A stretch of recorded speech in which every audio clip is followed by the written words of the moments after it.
龙猫的柜子我总算是做完了。来个全景啊！一楼主要是储物，2个大抽屉啊。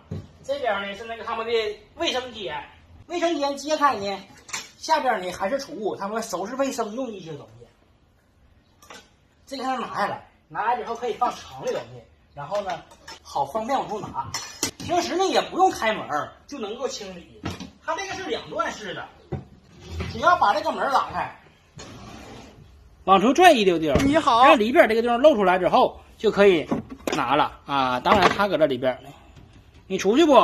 围脖，这是我们家珍珠的爸爸，叫围脖，有点呆呆的，总俺媳妇收拾，然后就爱啃木头，比如说这个地方，谁都不啃，只有他啃。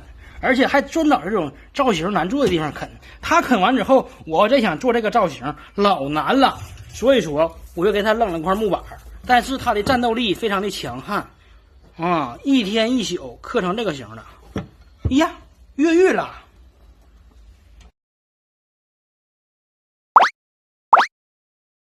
然后看见卫生间上面呢是他们的水壶，为什么把水壶放在这了呢？因为我怕这个水壶哪天万一是坏了漏水了，这个不就全淌出来了吗？现在就是躺在这个木屑里边，就不会被水泡到啊。因为这个东西吧，谁也不能说它不能不坏，对不对？这边的大抽屉主要就是他们的一些口粮了啊，混合的粮食、甜杆干、苹果干、蓝莓干等一些果干，完了呢维生素，还有个松塔。这边就主要是提莫西草、苜蓿草，还有那个苹果树的汁儿。我对这个规划还是很满意的啊，正正好好，包括高度、宽度啊，拿东西也非常的方便。这个草非常的碎，搁这拿完之后一夹上，哎，非常的好清理。然后就来看2层了，2层主要是他们的卫生间和餐厅啊。这个草啊得吊起来，如果放在这上的话，他们会尿尿。啊，即使现在也尿，主要都是围脖尿的，它非常的炫势。这个板子是304不锈钢的，我上那个铁皮加工厂花130定做的，还是挺实用的，打扫卫生非常的方便。然后3层主要就是起居室啊，这边是卧室，这边呢是那个咋说呢，套房吧啊，一个大一个小带套房。然后那边呢主要就是客厅。娱乐的场所，还带个楼梯扶手。虽然说没有啥用，他们这个楼梯呀都不走啊。我听你们的建议了，搁这上整上那个棱啊，特意用筷子做的。但是呢，他们就直接蹦上去了。这个东西他们有时候还能咬一咬，但是也不怎么爱咬啊，主要就是都咬这个了。然后说一下这个门，我在网上看大多数的那种成品柜子呢，都是这种平开门啊。但是我不喜欢，我总感觉那个玻璃吧会换，然后呢也占地方，就打开之后嘎搁这支这么长，你说你走道撞的话得多好，所以呢我就做了一个推拉门。这个轨道啊是在网上买的，花了40多块钱，然后玻璃是在我们那边玻璃店嘎的，2块玻璃30啊，还是挺划算的。就是玻璃胶贵一点，1管15，然后我还用不着多少，都浪费了。谁要用玻璃胶的来找我来啊？然后这是最上面没看了啊，最上面主要是我说的那个叫什么叫置物台啊，就是没事能给我媳妇放点东西。我媳妇粉丝宝子啊，手真巧，真巧。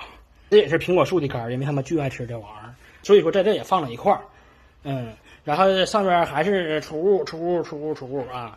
这个夹子呢，我感觉有点太愣了。所以说就找一点软东西给搭上了，这样看着呢能够不那么突兀啊，感觉这个东西也比较柔和。旁边我是用那个金刚网那种纱窗做的，我感觉还是比较透的。然后我是比较喜欢这种的，因为如果用那个不锈钢板打眼儿的吧，我感觉那个透气性没这个好，然后通透性也没这么好，你就是看不全里边什么样。这个呢虽然是黑一点，但好赖能看到里边什么样。目前呢我也是没看到别人用这个材料，我也是属于创新了吧。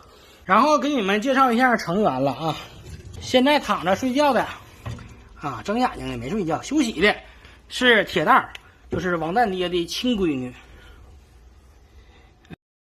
它是一只喀舍龙猫。然后这个黑，哎，上边去了，它比较害羞啊。先看它女儿吧，这就是我家珍珠，偏银灰色的龙猫啊。你这手机看着比较黑，其实没那么黑，是不珍珠？然后它后边那只大一点的呢，就是王三爹的姑爷，啊，叫围脖。谁喊我？为啥叫这个名呢？可能因为它的毛长吧。在角落蜷缩着那个颜色更深的，就是小老三儿，我家珍珠的弟弟。胆儿非常的小，然后呢还挑食，不爱吃草，只爱吃零食，所以说那体重照珍珠小不少。哎，这个大中午吧，一是天气比较热，二呢是它们也属于鼠类啊。鼠类你都知道哈，子鼠丑牛，就是子时是它们最活跃的时候，所以说这个大中午跟子时正好是对立面，这个时候呢它们就比较懒散，爱睡觉。然后回答一下上期网友提的一些建议。我说这个板裁错之后，网友告诉我下边加腿儿，这个加不了腿儿的啊，我都是按照我家这个地方的空间来做的。看到没？这个边儿从上到下可以说是马边马牙的啊，不能紧挨着啊，紧挨着那个容易撞坏跟那个踢脚线。可以看出来我的做工还是不错的啊，这我是夸一下我自己吧。然后再看这边，看这个台灯的底座啊，这个杆儿已经是抵在沙发上了，然后底座呢是抵在这个龙猫的棍上，所以说它的宽度是最大化。然后再看上边，这是我家的灯，你们也可以看到它是正好抵在这个灯开关，抵在这个开关的下沿的。我下边加腿的话，就把这个完全挡上了。然后这个高度呢，再往上的话，我媳妇儿往上放东西呀就费劲了，够不着了。你懂了吧？这个就是我媳妇儿能够着的最大高度。然后我不说，不光做它嘛，那必须把材料利用到极致。所以说还做了一个这个储物的档子，揭开之后全都是龙猫的东西。那两袋是口粮，木屑，还有洗澡的。现在下边的轱辘是安完了啊，可以随便滑溜的。然后上面就差一个海绵垫子，实在是没有时间整。然后还有一个小东西在这，就是我家放药这个区域。之前什么样有看直播的能够看到过啊，堆的乱糟糟的。现在呢做了一个这个架子，把药全都放在这里边了。哎，我先拽下来吧，把这个东西，我没有按照我做的那个图纸大小来做这个置物架，因为那个样吧不好看啊，中间还多个竖条，而且呢下边到这上之后就不符合我家储物的要求，这个盒子呢都放不进去，那你说这东西不就白做了吗？所以呢我就改成了现在这个样，盒子正好能够放进去，包括这个它是属于下边最高的了，都好使，中间呢也不耽误储物，上边呢这些药品什么都能够摆满，我感觉还是不错的啊。即使现在这不挡帘子，它也不像说以前那么乱糟了，但是帘子还是要挡上的，毕竟跟下边是统一风格的。到这里呢，我家龙猫柜子的视频我也就拍完了。整体什么样你们都看到了，我感觉非常的好看啊，也用了一些别人没有用到的材料和方法，也是一种创新吧，就感觉就感觉如果哪个商家看中了的话，我可以给你发图纸，别提什么钱不钱的事了，反正就是开放啊，开放。我也不是说做这个生意的非得他挣钱，对不对？然后接下来呢，就是制作时候的一些片段和图片，有想自己做的可以往下看，然后不想往下做的你点完赞之后就可以走了。当然了，如果你留下来看完之后，那我的完播率更高，我更高兴，我就感谢你们。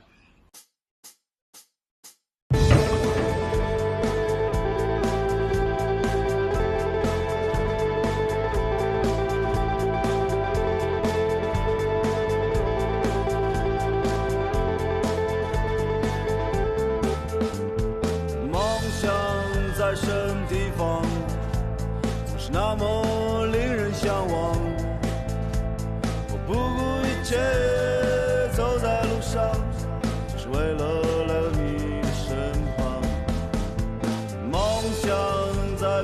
前方，今夜的星光分外的明亮。我向着远方，向着心上的姑娘。大多数人不爱看我怎么干的这个活，但是我还想给那些能够自己干活的人讲一下。如果你跟我一样，也有一个啥也不会干的媳妇儿，那遇到这种大件无法定位安装的时候怎么办呢？采用单边固定法，你哪边能够固定就固定到哪边，然后这边不是没法固定吗？它不会乱晃的吗？你就随便找身边趁手的东西，利用三角形的稳定结构给它解着，这样就可以在旁边打螺丝了。然后你可以用做下来的木屑和上胶水，给它一糊，然后再打磨，就变成了一个隐形的眼儿。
那570稿，这个是专门那啥的，在鱼缸里整的结子的，这样很实惠，天天一少，慢慢滴滴。这里有富富的，没有胶箱，就得拿擀面杖这么转圈往里怼，粘一晚上。一段危险的旅途结束，我想和你平静的生活，去看看天边日落，或许我就是紧握手，甜蜜的笑，哭泣时的拥抱。Sabrina, Sabrina， 哭泣时的拥抱。